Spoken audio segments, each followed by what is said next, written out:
Assalamualaikum warahmatullahi wabarakatuh. Alhamdulillah. Nahmaduhu wa nasta'inuhu wa nastaghfiruh. Wa na'udzu billahi min shururi anfusina wa min sayyiati a'malina. May yahdihillahu fala mudilla lahu wa may yudlilhu fala hadiyalah. Asyhadu an la ilaha illallah wa asyhadu anna Muhammadan abduhu wa rasuluh.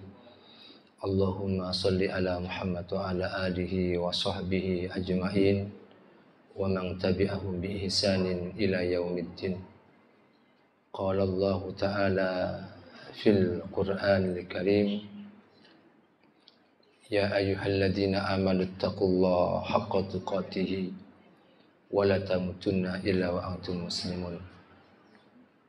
Wa qala aidan, qul ya ibadiyalladzina asrafu ala anfusihim la taqnatu min rahmatillah innallaha yaghfiru dzunuba jami'a innahu wal ghafurur rahim. Amma ba'd, wa qala an-nabiy sallallahu alaihi wasallam, la yamutu rajulun muslimun illa adkhalallahu makanahu an-nara yahudiyan aw nasraniyan.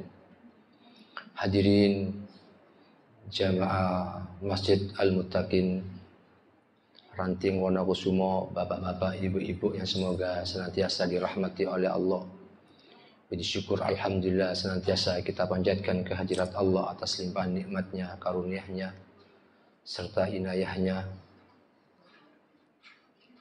agar senantiasa kita semuanya diberikan oleh Allah ketetapan iman, dimudahkan dalam melaksanakan ketaatan, dan semoga senantiasa kita diberikan istiqomah oleh Allah untuk menjalankan perintahnya, istiqomah menuntut ilmunya, dan senantiasa istiqomah di atas jalan kebaikan, sehingga kita jadikan hambanya yang bertakwa oleh Allah Subhanahu wa Ta'ala.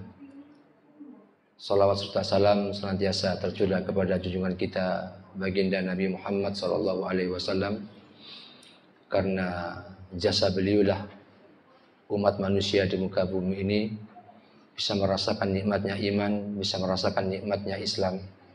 Terutama kita yang pada hari ini bersyukurlah kepada Allah dengan diturunkan Nabi Muhammad sallallahu alaihi wasallam, sehingga perbanyaklah sholawat kepada beliau, karena dengan sholawat senantiasa Allah akan memberikan sholawat kepada kita. Kita masuk pembahasan masih sedikit tentang bab ar-roja, yaitu berharap kepada Allah Subhanahu wa Ta'ala. Oleh karena itu, jangan pernah kita menjadi manusia-manusia yang putus asa, manusia-manusia yang seakan-akan tidak punya Tuhan. Jangan sampai kita menjadi manusia yang seakan-akan tidak ada penolong bagi kita, karena ini merupakan tauhid terbesar bagi diri kita. Sudah kita mengenal tauhid rububiyah, asma wa sifat, tauhid uluhiyah, itu benar. Tapi banyak di antara kita yang tidak paham tentang hakikat tauhid yang sesungguhnya, yaitu di antaranya seakan-akan kita tidak punya Tuhan, seakan-akan kita ketika diuji oleh Allah tidak ada jalan keluar bagi kita, sehingga kita bersandar kepada selain Allah. Itu rusaknya tauhid kita. Orang yang pesimis terhadap rahmat Allah termasuk orang yang rusak tauhidnya. Orang yang meninggalkan malas dalam berdoa itu juga orang yang tidak bertauhid. Karena orang yang berdoa ini adalah orang yang berharap kepada Allah, ingin merubah keadaannya. Oleh karena itu termasuk harapan kita. Orang yang berharap kepada Allah adalah orang yang sempurna tauhidnya. Oleh karena itu Allah Subhanahu wa Ta'ala berfirman di dalam surat Az-Zumar ayat ke-53. Allah berfirman, "Qul," wa katakan Muhammad, "ya ibadiyalladzina asrafu ala anfusihim." Allah mengatakan, wahai hambaku yang mana kalian yang mendolimi diri kalian. Alladzina asrafu, itu orang-orang yang berlebihan atas diri mereka. Wahai hambaku, kalian yang berlebihan atas diri kalian. atau kalian yang berbuat dolim kepada diri kalian, la taqnatu mir rahmatillah. Janganlah kau putus asa mir rahmatillah, dari rahmat Allah Subhanahu wa taala. Sebesar apapun dosa kita, selama kita memohon kepada Allah rahmatnya, ampunannya, Allah akan memberikan ampunan. Sebagaimana Allah melanjutkan, innallaha yaghfirud dzunuba jami'a. Allah mengampuni semua dosa-dosa. Allah Maha Pengampun. Murkanya Allah dengan ampunan Allah itu lebih besar ampunan Allah. Murkanya Allah dengan rahmatnya Allah lebih banyak atau mengalahkan yang lainnya. Rahmat Allah mengalahkan murkanya Allah. Sehingga innahu huwal ghafurur rahim. Dialah Allah, zat yang Maha Pengampun, yang Maha Penyayang. Bayangkan, tidak ada yang lebih sayang kepada diri kita kecuali Allah.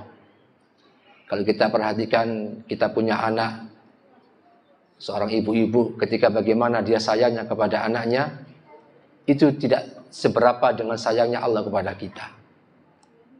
Maka bersyukurlah kita memiliki Allah Subhanahu wa taala. Dialah zat yang membimbing kita, zat yang menjaga diri kita. Makanya hendaklah jangan putus asa terhadap rahmat Allah. Semua manusia punya dosa, semua manusia punya salah. Tapi ketika orang kembali kepada Allah, memohon rahmatnya, Allah akan kasih rahmatnya.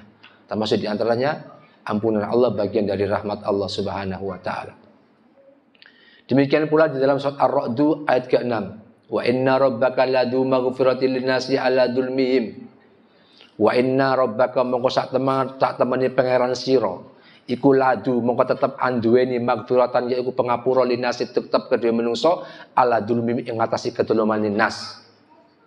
Sesungguhnya Tuhanmu dialah yang memberi ampunan, yang memiliki ampunan bagi manusia atas kedoliman yang mereka lakukan. Wa inna rabbaka lasadidul iqab.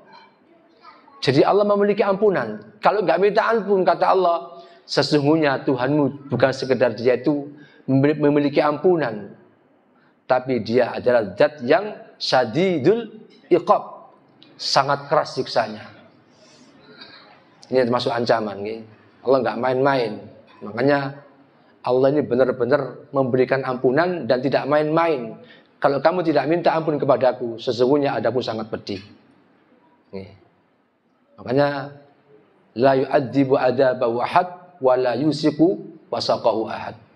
Ayat ini kalau kita membaca tafsirnya, tidak ada yang lebih ganas siksanya kecuali siksanya Allah Subhanahu wa taala. La yu'adzibu adabahu ahad. Tidak ada siapapun yang menandingi adabnya Allah Subhanahu wa taala.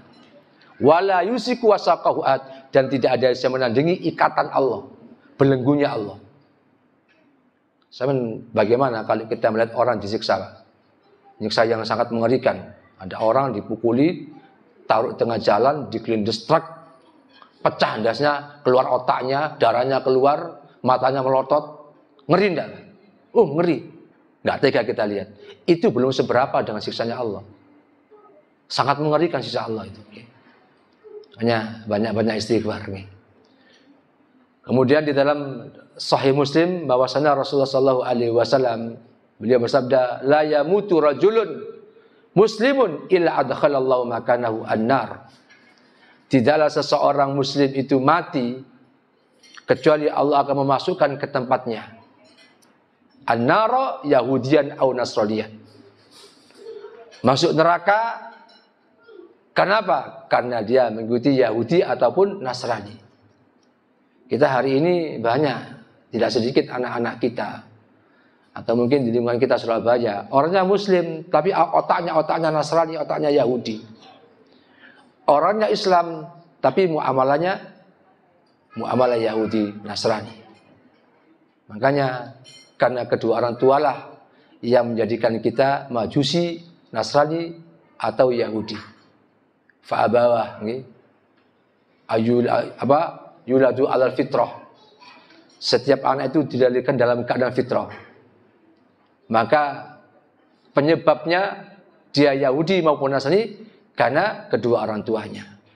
Makanya jangan ajarkan kepada anak-anak kita yaitu budaya-budaya Yahudi, budaya-budaya Nasrani. Dan tidak sedikit Pak kaum muslimin ketika ulang tahun mengapa membeli kue ulang tahun. Ayo baca bersama-sama. Selamat ulang tahun kami ucapkan, panjang umurnya, panjang umurnya. Nah, itu Yahudi atau Nasrani? Islam. Nah ini Pak. Nggih. Ustadz ini kata kereng, bukan kereng. Karena sedikit demi sedikit kita akan meniru sunnahnya atau kebiasaan-kebiasaan orang-orang Yahudi maupun Nasrani. Banyak sekali kalau kita kutip nih. Banyak sekali. Banyak orang-orang yang sudah melakukan amalia Yahudi maupun Nasrani. Makanya Rasulullah mengatakan tidaklah seorang muslim itu nanti dimasukkan oleh Allah ke dalam neraka kecuali karena mereka berbuat seperti amalannya orang Yahudi maupun Nasrani. Hati-hati, nggih, hati-hati. Kemudian dari Abu Musa Al-Asy'ari, qala Rasulullah sallallahu alaihi wasallam. Ini untuk menguatkan nggih. Idza kana yaumul qiyamati dafa'allahu ila kulli muslimin yahudiyan aw nasraniyan fayaqulu hadza faka'ka'a minan nar.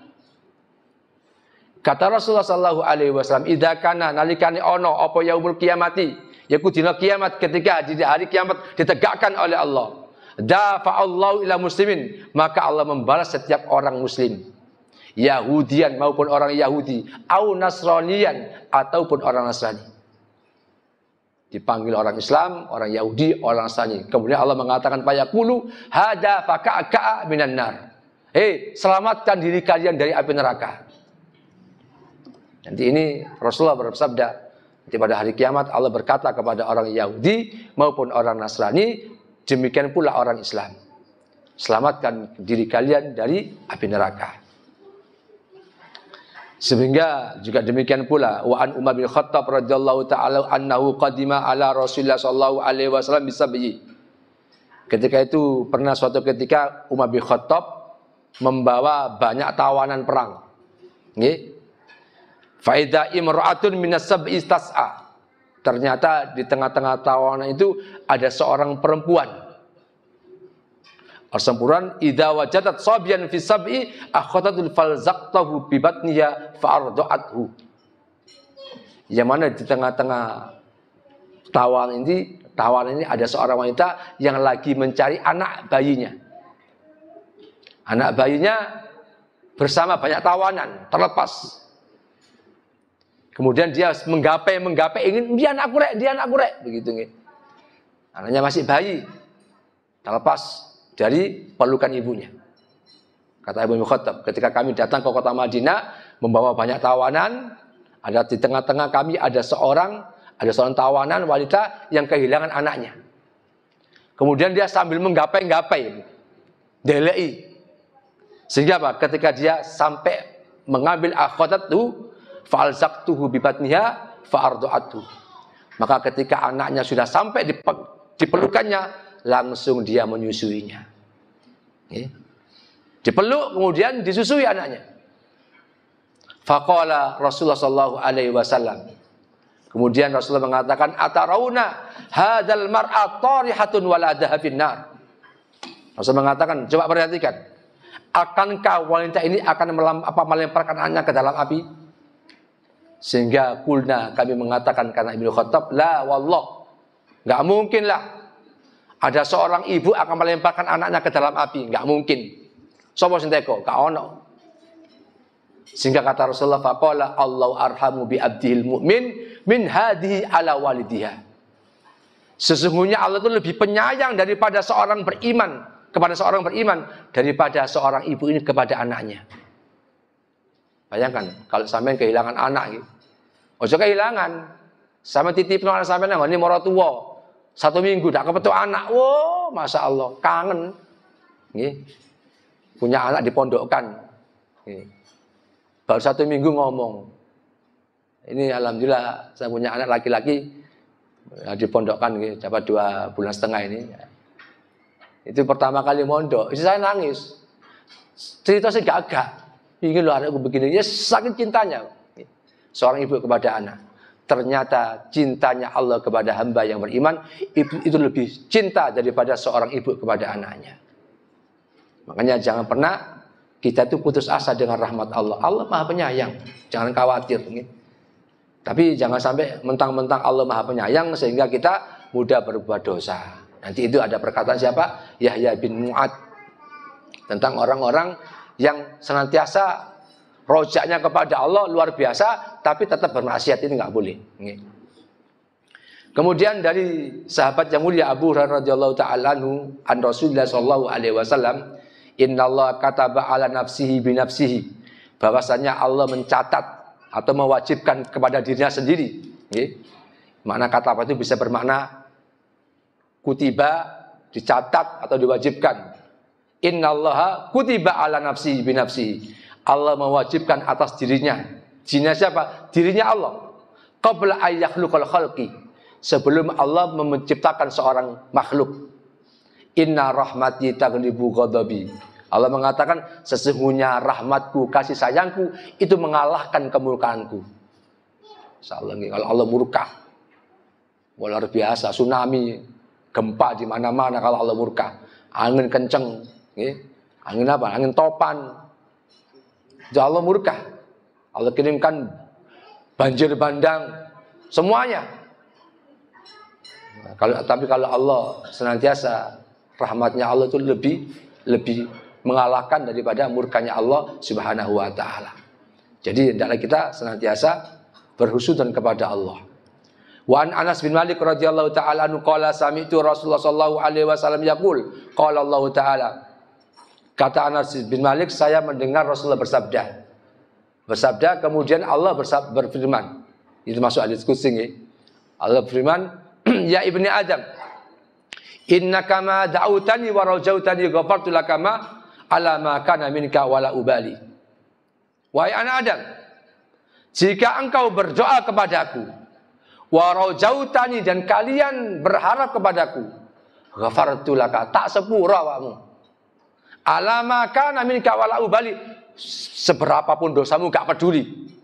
Dosamu sampai sundul langit tak sepura. Selama kamu berharap dan berdoa kepadaku, tak ampuni. Ya ibni Adam, lau balagat dunubaka ananas samai sumastaghfartani ghafartu laka.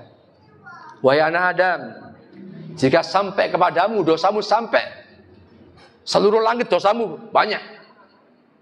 Sumastaghfarni, kemudian engkau memohon kepadaku ampunan. Ghafartu laka, aku ampuni kamu. Ya ibni Adam, lau ataitani biqurabil ardi khotoya. Wahai anak Adam, jikalau engkau datang kepadaku dengan membawa sepenuh dosa, sepenuh bumi dosa kamu itu, summa lakitani la tusybi syai'an la ataituka bi qurabiha maghfirah. Dosamu wae gak karu-karuan, dosa mateni wong, dosa ngerasani, dosa zina, dosa riba, dosa semuanya wis wake, wis hafal dosa, wis hatam kabeh dosa. Cuma kamu tidak berdosa kepadaku, tidak menyekutukan aku. Tak sepuro. Ini bab tauhid ya. Masya Allah. Orang bertauhid itu luar biasa. Makanya orang Muhammadiyah dan yang semisalnya seperti teman-teman Al-Irsyad, Persis, teman-teman Salaf, itu senantiasa dakwanya tentang tauhid.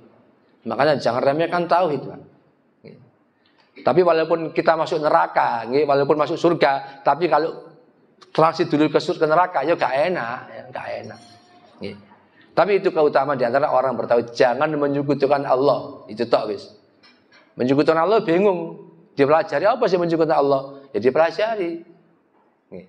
Banyak sekali orang-orang yang menyekutukan Allah Subhanahu wa taala, bersandar kepada Allah.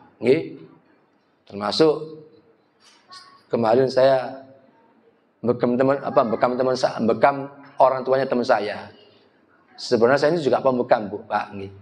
Tapi sudah lama resign, saya nggak bekam. Pasien-pasien tak kasihkan teman. Nah, teman-teman Bapak, teman-teman terapis. Kemarin teman saya di Komplek TNI Al minta saya langsung bekam. Gitu. Umurnya 88, punya penyakit Parkinson, punya penyakit diabetes, punya asam urat, stroke, kemudian banyak jantung. Minta bekam, tak waram ya aku ngaten. Ya penyembuhan itu bukan terapisnya, bukan peruqyahnya, tapi Allah Subhanahu wa taala. La ilaha illallah Muhammad sallallahu alaihi wasallam. Tak bekam titik umum gitu ini. Ini kan titik untuk menghilangkan segala banyak penyakit, di antaranya penyakit kesurupan. hilang ingatan, nggak bisa jalan orangnya, cuma jadi kembang ambing. Kemudian kita berinteraksi dengan bacaan-bacaan, nasihat-nasihat, langsung nyambung, Pak. Itu termasuk diantaranya, ternyata sebelumnya ini dibawa ke tempat-tempat orang pintar. Hanya sudah. Makanya jangan percaya dengan pengobatan-pengobatan ru'yah. Ru'yah itu ada yang syar'i, ada syarqi. Sekarang ru'yah ini sudah banyak dikomersilkan.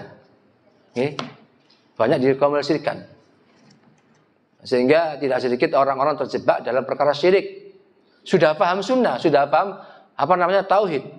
Tapi pengobatannya si penting waras. Bahaya ini. Makanya jangan harus paham tentang tauhid. Itu diantaranya tauhid itu diantaranya berdakwah kepada jin tentang tauhid.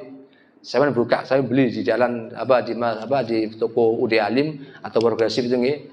Saya mencari buku karangan Syekh Wahid Abdul Salam Bali. Itu 500 halaman itu, Pak, tentang ru'yah itu. Luar biasa. Termasuk mengupas tentang tauhid, bukan sekedar keluar maksudnya jin tapi tauhid. Makanya teman-teman ru'yah, kami punya ada komunitas teman-teman ru'yah, itu diantaranya bukan sekedar menyembuhkan, tapi berdakwah kepada jin untuk kenal tauhid, Pak.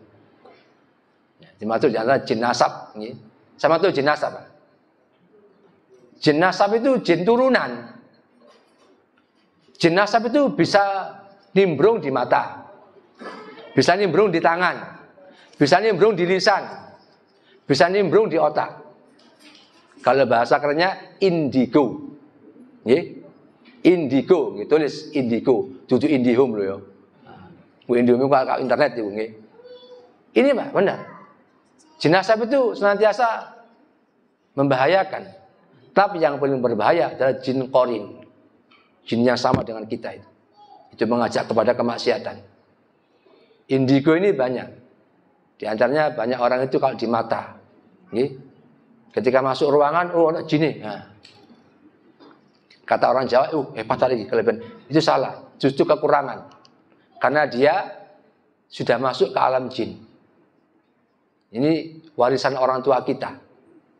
Makanya banyak jin-jin nasab itu bersemayam dalam diri kita. Di antaranya mungkin ada orang tua kita, mbah kita punya amalan bid'ah. Kira jong, wocon Fatihah ping 600, 6.600. Contoh nggih, wocon 6.666.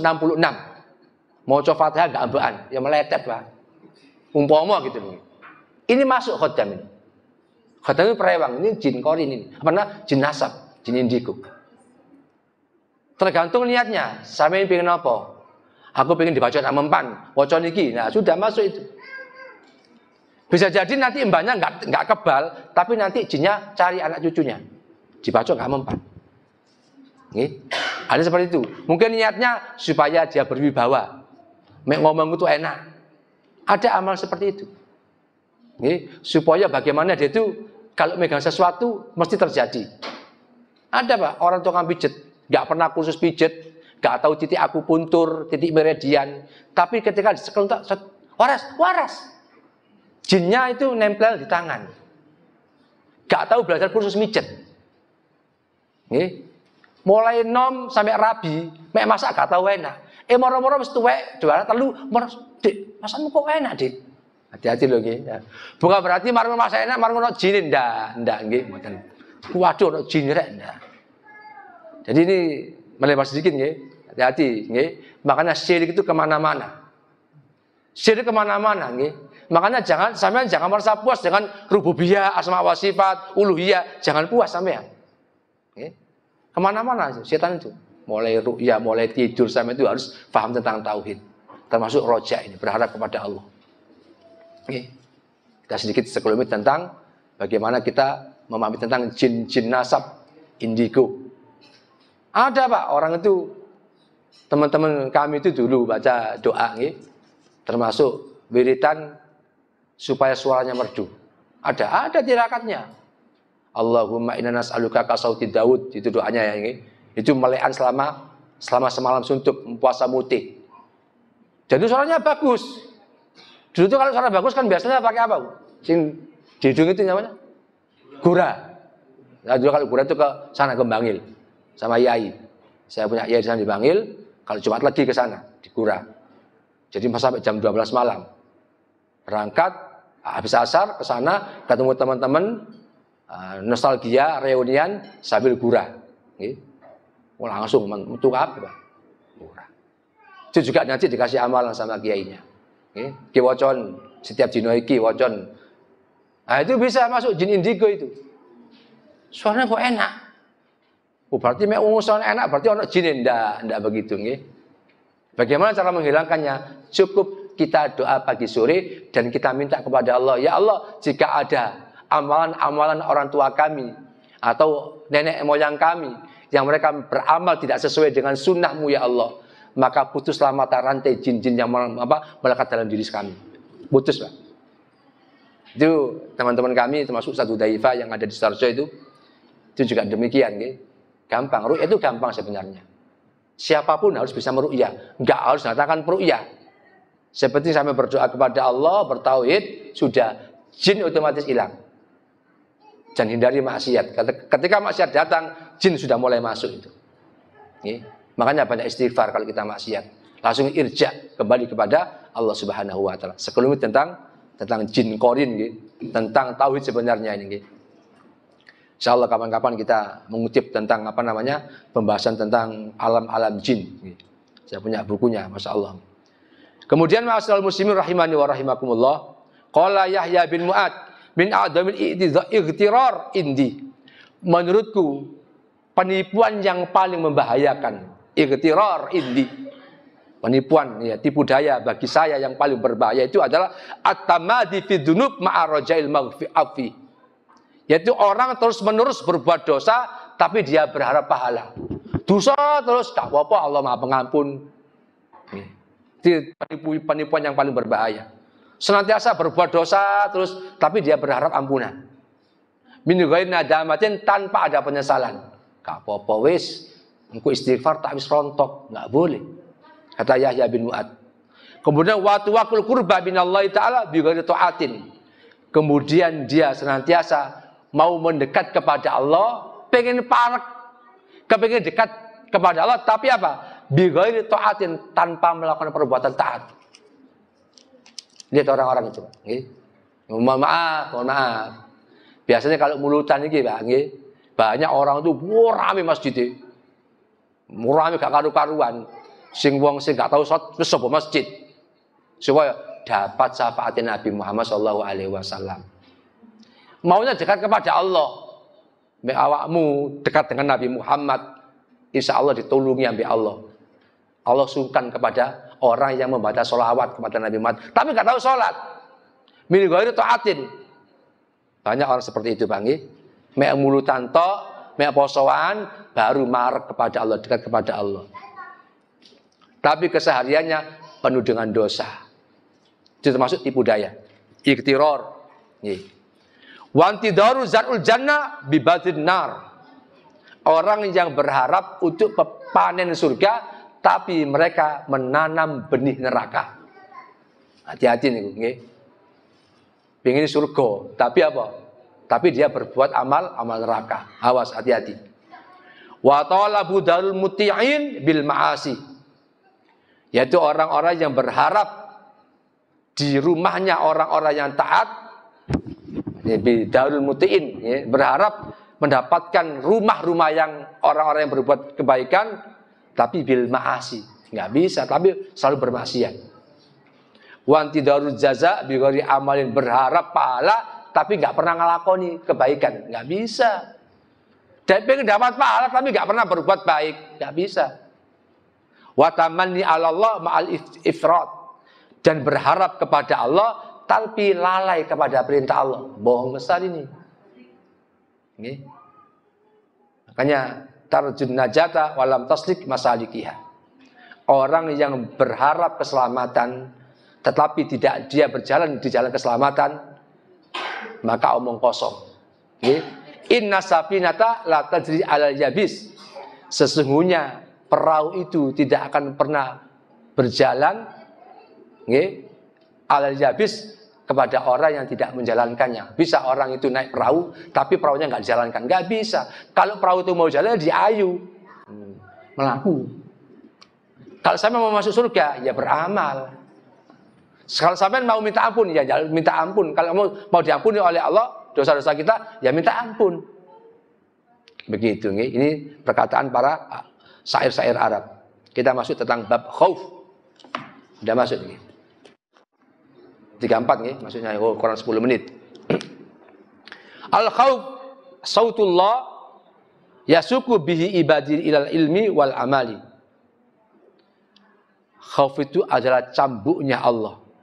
Nih, cambuknya Allah yang menggiring seorang hamba kepada ilmu dan amal. Liyanalu bihima al-qurba minallahi ta'ala, supaya seseorang hamba mendapatkan kedekatan dari Allah Subhanahu wa ta'ala. Takut, Pak.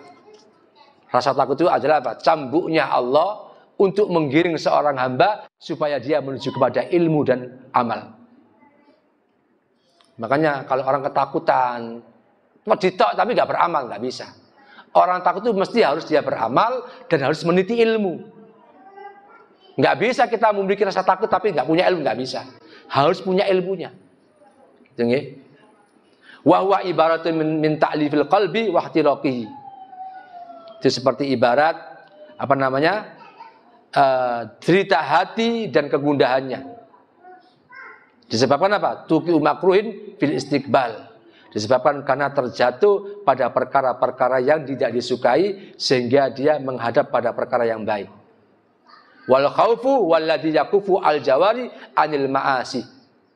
Namanya takut itu adalah seseorang menjaga anggota badannya, yakuful jawari, menjaga anggota tubuhnya anil ma'asi, dari perbuatan maksiat. Takut tapi saya lakukan maksiat, bohong itu. Wa yuqayyiduha bit-ta'ah, kemudian mengikatnya dengan ketaatan, itu takut. Orang takut itu seperti itu, Pak. Jadi orang takut itu adalah orang yang menjaga anggota badannya dari perbuatan maksiat, kemudian dia berusaha untuk wa yuqayyiduha bit-ta'ah, menaleni apa? Menguatkan dengan ketaatan. Takut. Wal khaufu minallahi ta'ala taratan yakunu li ma'rifatillahi ta'ala. Takut yang kepada Allah Subhanahu wa taala itu lahir sifat ma'rifatullah. Kenal Allah. Nih, kalau orang takut itu kenal Allah, Pak. Nih. Wa ma'rifatu sifati, mengenal sifat-sifat Allah. Allah Maha Penyayang, Allah Maha Pengasih, Allah yang Maha Keras siksanya. Makanya kenal sifat-sifat Allah. Wa annahu law ahlakal alamin lam yubali. Sesungguhnya Allah Subhanahu wa taala jika menghancurkan alam raya ini, maka Allah tidak peduli. Jika seseorang tersebut sudah mengenal namanya Allah, Allah akan lindungi. Walam yamna'hu mani'un, dan tidak ada yang bisa mencegah orang yang mencegahnya. Kalau Allah sudah berkehendak, tidak ada. Tidak ada orang yang bisa mencegahnya. Wa taratan yakunu kasatil jinayati minal abdi bi muqarafatil ma'asi. Rasa takut itu ada kalanya lahir dari banyaknya dosa. Bi muqarafatil ma'asi, yaitu disebabkan karena dia bermaksiat. Memang demikian, Pak. Ini yang dialami oleh siapa namanya? Bal Abil Bauro. Kalau dalam kitabnya orang-orang teman-teman NU itu kan Jotun Nasin apa siapa namanya? Barseso begitu, gitu. Barseso ini adalah orang yang pernah digoda setan untuk berbuat maksiat. Disuruh minum khamr, nggak mau, dosa itu khamr. Kemudian disuruh zina, oh nggak mau zina. Suruh bunuh, nggak mau. Ini masuk rahibnya orang Yahudi, ahli ibadah.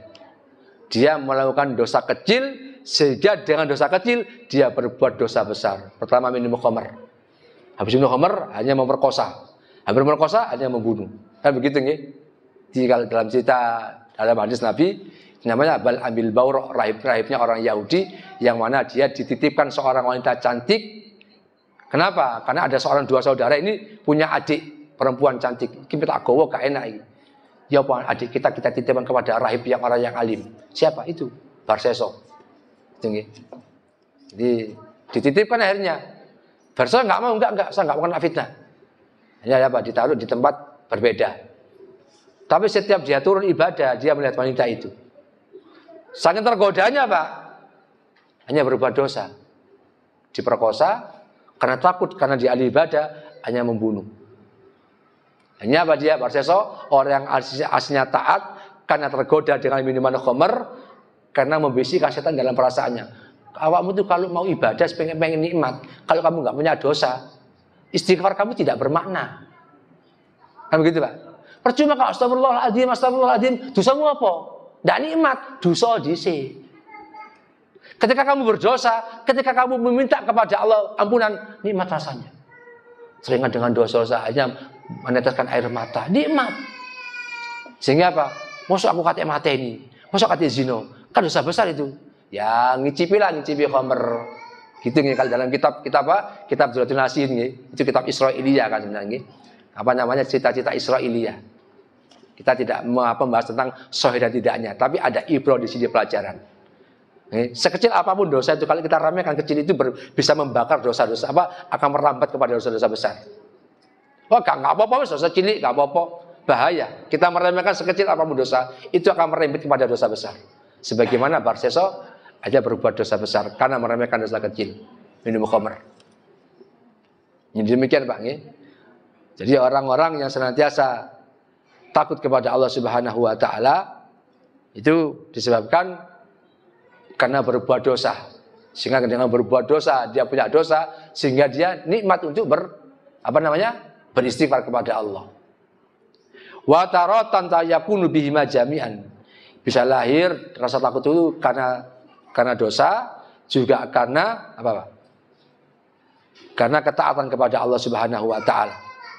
Semakin kita taat, timbul rasa takut. Atau mungkin semakin kita berbuat maksiat, sehingga kita tobat, takut akhirnya. Ada seperti itu. Atau bihasbi ma'rifatu bi'uyubi nafsi, disebabkan karena dia tahu tentang uyubnya. Uyub itu apa? Aib-aibnya. Tentang kesalahannya. Ya Allah, saya teringat dulu masa lalu begini. Hanya dia nangis, hanya dia takut. Ada seperti itu memang.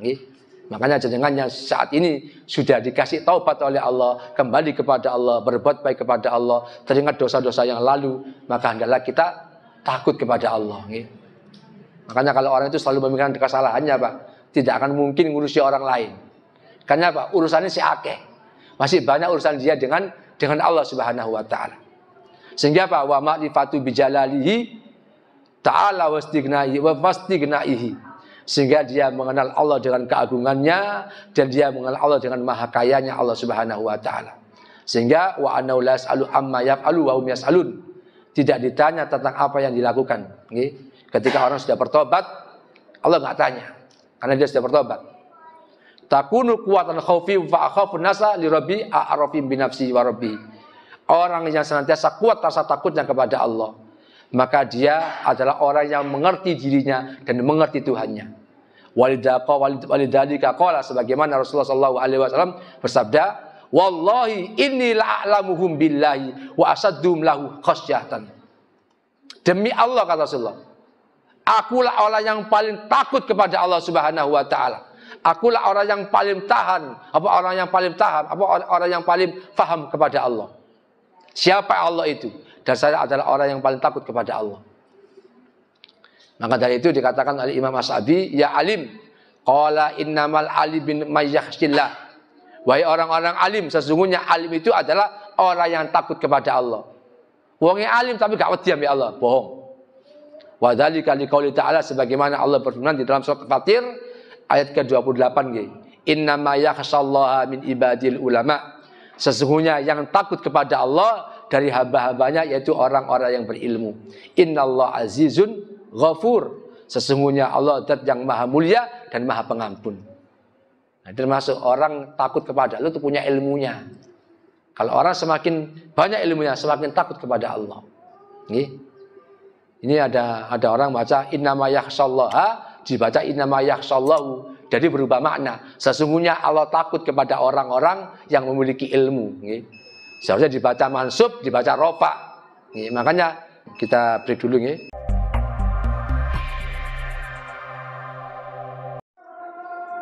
Kita lanjutkan. Ibnu Mas'ud mengatakan kafa bi khasyatillahi ilman. Cukuplah kita itu takut kepada Allah dengan ilmu. Banyak orang takut kepada Allah tapi tidak dengan ilmu. Wa kafa bil iqtirari jahlan. Cukuplah kebodohan itu dengan penipuan. Sehingga kata beliau laisal khaif may yabki wa yamsau ainaihi.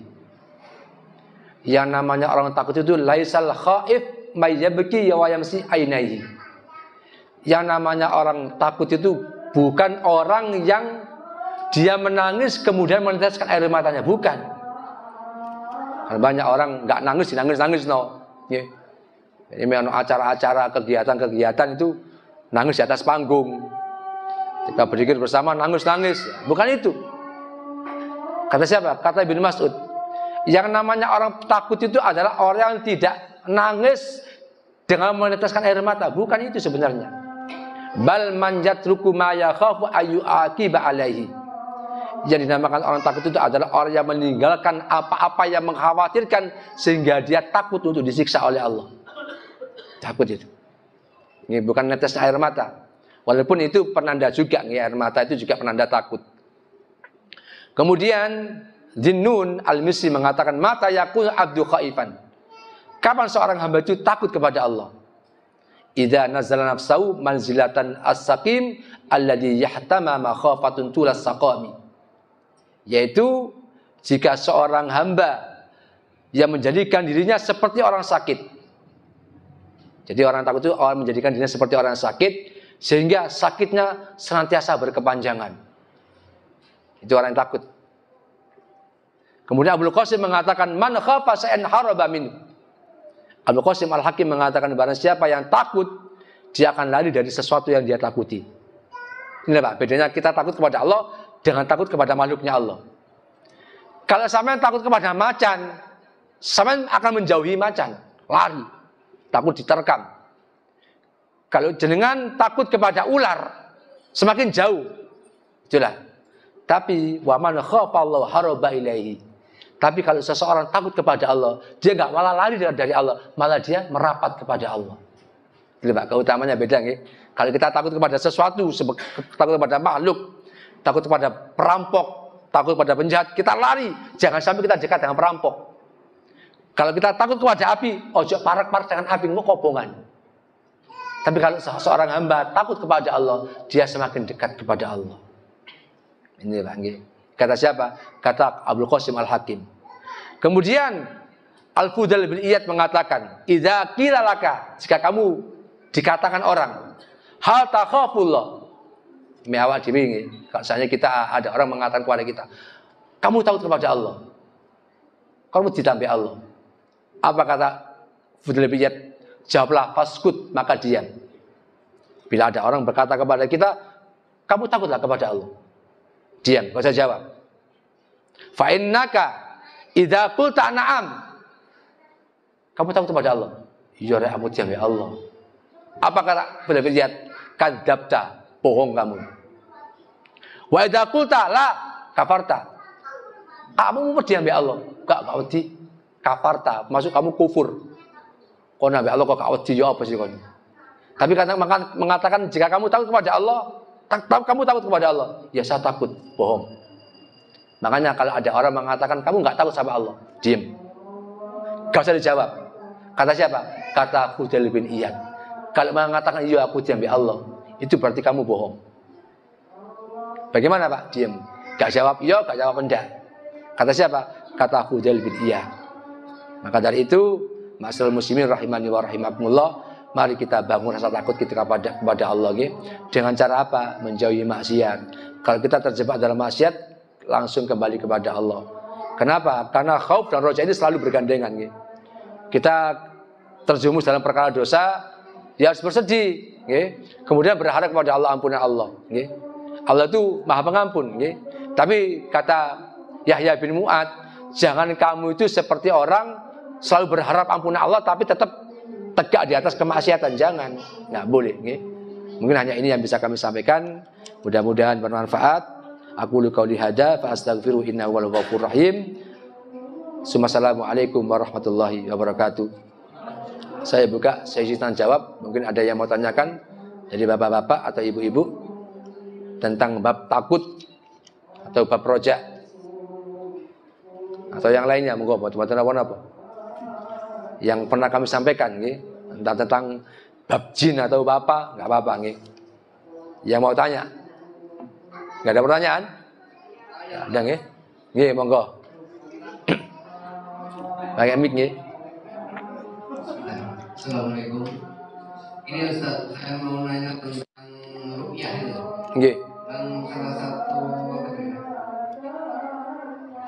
ceramah itu di hari kiamat. Salah satu umat yang tidak dilihat Allah adalah orang yang minta diruqyah. Terus yang kedua, bagaimana arti yang ruqyah diri sendiri, yang ada maruyah diri sendiri, yang membaca potongan-potongan surat dalam Al-Quran, yang ditiupkan ke air terus diminum atau diberangkan dalam air itu, apakah juga ya syar'i atau syar'i? Gimana itu? Non syar'i gitu. Ya, masya Allah. Pertanyaannya bagus sekali. Di antaranya ada 70.000. 70.000 itu bukan banyak, Bu, Pak, 70.000 umat Muhammad yang masuk surga tanpa dihisab. Di antara salah satunya adalah yang tidak minta diruqyah. Ini khilaf di antara para ulama, tapi jumhur ulama sepakat bahwasanya ya, kalau kita minta, Pak tolong aku diruqyah, tapi dengan ruqyah syar'i itu termasuk masih bisa ada peluang masuk surga tanpa dihisab.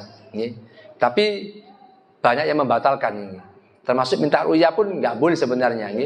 Makanya kita senantiasa meruqyah diri kita sendiri, jangan minta diruqyah. Kita belajar kepada peruqyah bagaimana cara meruqyah diri sendiri, jangan minta diruqyah. Kenapa? Seperti itu, Pak. Sampai kalau mau dapat uang, ojo pengen dikasih uang. Si aku beri cara saya supaya saya dapat uang. Itu kan lebih efisien daripada aku, Pak nggak duit kayak orang aku. Itu benar nggak masalah. Tapi yang lebih efisien itu adalah kita mencari dikasih ilmu bagaimana kita bisa mendapatkan uang. Makanya kalau minta diruqyah itu termasuk diantaranya, termasuk tidak dapat, maksudnya bukan masuk neraka, tidak dapat umat Muhammad masuk surga tanpa hisab. Ini termasuk ada hadisnya, termasuk diantaranya ketika itu sahabat yang mulia Saluban, ada sahabat perempuan, yang mana dia itu masuk surga tanpa hisab karena dia tidak mau diruqyah. Sebagaimana ada seorang perempuan yang punya penyakit ayan, sahabiah. Sahabat itu sahabat Rasulullah perempuan. Dia minta supaya disembuhkan penyakit ayannya. Apa kata Rasulullah SAW? Kalau kamu bersabar itu lebih utama. Dijelaskan tentang keutamaan sabar. Kemudian dia tidak minta sama Rasulullah, cuma minta supaya ketika dia kena penyakit ayan supaya dia tidak telanjang. Kan begitu kan? Biasanya kalau sawan itu kan macam-macam, bisa tersingkap auratnya. Makanya minta doa seperti itu. Jadi memang orang yang minta diruqyah itu tidak dapatkan anugerah Allah, keutamaan Allah, yaitu masuk surga tanpa dihisab. Tetap dihisab. Tetap dihisab. Dan kemudian bagaimana cara meruqyah diri sendiri gitu, ya. Makanya kalau kita mau belajar ruqyah diri sendiri, baca doa pagi sore. Di antaranya baca ayat kursi, kemudian a'udzu bikalimatillahi tammati min syarri ma khalaq. Aku berlindung kepada Allah dengan kalimat-kalimat sempurna min syarri ma khalaq, dari jeleknya makhluk yang Allah ciptakan. Apa saja, manusia yang jelek, hewan buas yang jelek, suasana yang jelek, itu masuk min syarri ma khalaq. Dari apa yang Allah ciptakan, dari kejelekan yang Allah ciptakan. Masuk bismillahirrahmanirrahim ma'asmi syai'un fil ardi wala fis sama'i wa huwas samiul alim. Kemudian doa ayat kursi, qul a'udzu birabbil falaq, qul a'udzu birabbin nas, itu doa-doa ruqyah, doa-doa ruqyah. Kemudian doa minta keselamatan, itu masuk ruqyah. Ruqyah itu ada 3. Itu ada 3, Bang. Pertama adalah nasihat. Sama ini saat ngaji itu ruqyah ini. Orang bisa sadar kepada Allah, bisa semakin dia taat kepada Allah karena ada nasihat, ada kajian. Ada orang tiba-tiba taat kepada Allah, nggak belajar ilmu, nggak mungkin. Mungkin sebentar taatnya. Nggih. Tapi kalau orang ikut kajian, insya Allah akan menancap imannya. Ini ru'yah sebenarnya. Kemudian apalagi? Doa.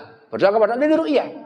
Tiap hari kita berdoa, ya Allah, Allahumma ghfirli wali walidayya warhamhuma kama rabbayani shaghira. Allahumma inna na'udzubika min jahdil bala wa dzarki syaqa wa sul qada wa samatatil ada. Itu doa ru'yah itu. Ya, yang paling lemah itu adalah bacaan Quran. Bacaan Quran itu adalah paling utama. Tapi ketika orang sudah masuk baca Quran, itu selemah-lemahnya. Makanya biasanya peruqyah itu kalau sudah mulai baca Quran, itu berarti sudah final. Jinnya harus diusir. Sampai teman-teman itu kalau sang ruqyah orang kesurupan, dialog dulu. Kebiasaannya apa, tinggalnya di mana, punya anak berapa, itu seperti itu. Masuk Islam kok orek, diajak masuk Islam. Ada jin masuk Islam. Nah, jadi itu makanya ruqyah itu adalah kita berdakwah kepada jin untuk mengenal Islam. Bukan sekadar kesembuhan si pasien. Diajak. Kemudian jadi jin-jin yang taat kepada Allah. Itu ruqyah. Makanya definisi ruqyah itu kalau bahasa kita itu jampi-jampi. Boleh enggak kita jampi-jampi sebagaimana Ibnu Qayyim Al-Jauzi, beliau pernah sakit di Masjidil Haram. Beliau selama sebulan, dia sepekan selama seminggu dia minum air Zam-Zam sambil dibacakan doa Al-Fatihah. Kemudian ditiupkan, diminum. Sembuh akhirnya, sembuh. Karena berkahnya air Zam-Zam juga dan doa-doa. Boleh enggak? Sebutkan, ditiup. Boleh, banyak kesembuhan. Okay? Tapi kalau teman-teman yang lain, doa ternyata pada dukun, lebih baik dihindari. Okay? Dihindari di kalangan orang-orang yang masih awam tentang meniup air. Boleh ditiupkan.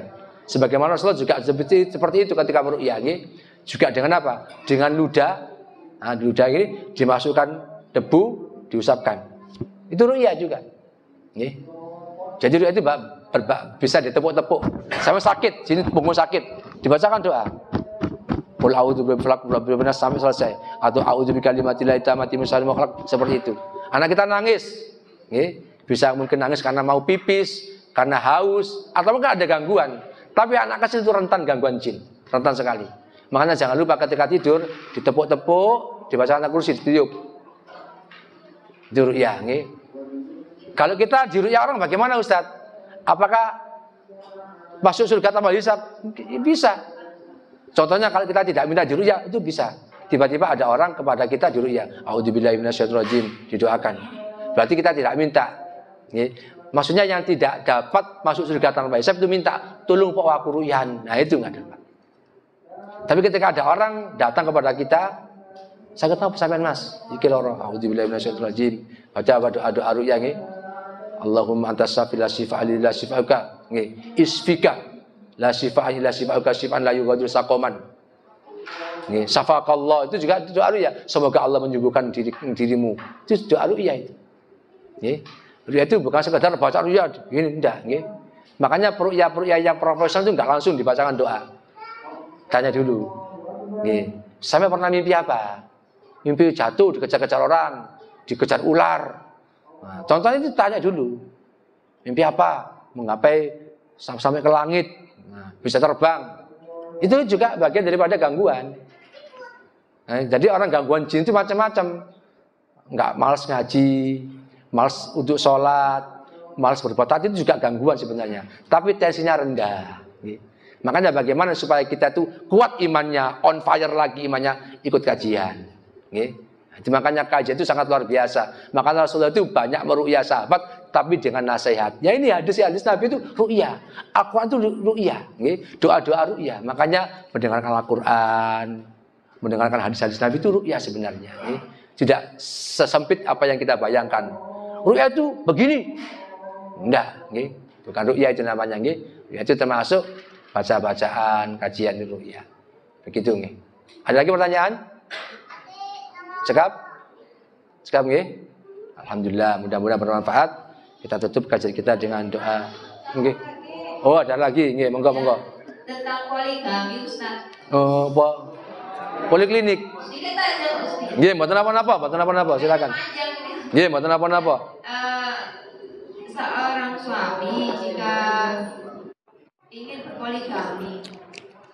Kan katanya kalau suami itu tidak perlu izin istri pertama ya Ustaz Nggih. ya. Tapi ketika dia akhirnya berpoligami, istri yang pertama tidak rela. Rela, nggih. Nah, berarti kan dia mendolimi ya Ustaz. Masya Allah. Mendolimi istri yang pertama, tidak seperti itu. Nggih. Lalu yang kedua, tetap nyambung. Seorang suami itu sebaiknya berpoligami itu karena mencintai atau karena kasihan, menolong yang orang itu sehingga dia mau menikah. Oh gitu nggih. Masyaallah, nggih. Nggih. Pertanyaan tadi pertama lupa saya nggih. Kenapa pertama lagi? Oh iya, bagaimana hukum poligami? Apakah harus minta izin sama istrinya? Seandainya istrinya tidak, itu bagaimana? Apakah berdosa? Tidak, nggih. Poligami itu memang hukumnya tidak harus izin kepada istri pertamanya. Boleh langsung nikah. Tapi istrinya nggak terima, itu urusan pribadinya. Makanya kalau jenengan mau poligami, hendaklah dikasih tahu ilmunya kepada istri yang tua. Tapi walaupun bagaimanapun, yang namanya cemburu mesti ada. Sebagaimana Aisyah, istri Rasulullah juga cemburu kepada Khadijah. Demikian pula Hafsah juga cemburu kepada istri-istri Nabi yang lainnya. Karena masih ada cemburu. Tetap kita sampaikan tentang bagaimana keutamaan poligami. Kemudian seorang suami jangan sekedar aku pengen rabi rek ngene-ngene, itu harus dengan ilmu, nggih. Bukan sekedar untuk melampiaskan nafsu saja, tapi harus dengan ilmu, nggih. Ini katanya anak rondo katanya rondo gak duwe apa iki, nggih. Itu ada hadisnya. Kata Rasulullah sallallahu alaihi wasallam, as-sa'i 'alal armalati wal miskin kal mujahid fi sabilillah. Orang yang senantiasa memerhatikan janda dan yang orang miskin seperti orang yang berjihad di jalan Allah. Awil qaimil lail, awis shaimin nahar, seperti orang yang melaksanakan sholat tahajud semalam suntuk, dan orang seperti orang yang berpuasa setiap siangnya. Ini kalau kita perhatikan, senantiasa memperhatikan orang janda, kasihan rek rondo rek, ya apa tak rabiai, supaya aku seperti orang yang berjihad jalan Allah, seperti orang yang sholat tengah malam, seperti orang yang senantiasa berpuasa terus menerus. Dia rondo, tapi rondo ini si miskin, ojo rondo si teles, nggih, rondo si nggak karu-karuan, nggih. Aku tanya rondo teles apa sih? Beda rondo sampai rondo garing ku si mari ngepik kerupuk, kepanasan ku rondo garing. Rondo teles si rondo si mari mbak adus si rondo teles. Jadi boleh, nggih. Boleh kalau kita mau poligami, tapi harus tahu ilmunya, nggih. Tapi jangan sampai kita itu ketika poligami istri kita itu akhirnya apa? Ketika kita termasuk tidak adil, nggih. Termasuk banyak orang-orang itu sunnah Rasul, ternyata dia tidak adil. Hati-hati, nggih. Orang tidak adil ketika nikah dua atau poligami, maka datang kepada Allah dalam keadaan miring, nggih. Makanya kata Allah Subhanahu wa taala, fankihu ma tabalakum minan nisa'i masna wa sulasa wa ruba. Nikahi perempuan-perempuan yang kamu cintai, bisa 2, 3 atau 4. Diberi di sini ya sudah. Iki ono ayate iki. Ayo bojo loro, bojo papat gak apa-apa. Ternyata tidak dilanjut. Fa khiftum alla ta'dilu fawahida. Tapi jika engkau tidak mampu untuk berbuat adil, cukup situ ae. Situ durung entek kok njaluk maneh. Ya apa sampean niku. Gitu nggih. Jadi boleh jangan poligami, tapi harus tahu ilmunya. Nek gak tahu ilmune, jadi fitnah nanti, nggih. Jadi fitnah malah berdosa begitu. Jadi ibu-ibu nggak perlu, nggih. Nggak perlu Mas sudah mau nikah lagi, nggak apa-apa. Nggak usah izin, nggih. Nggak usah rame-rame.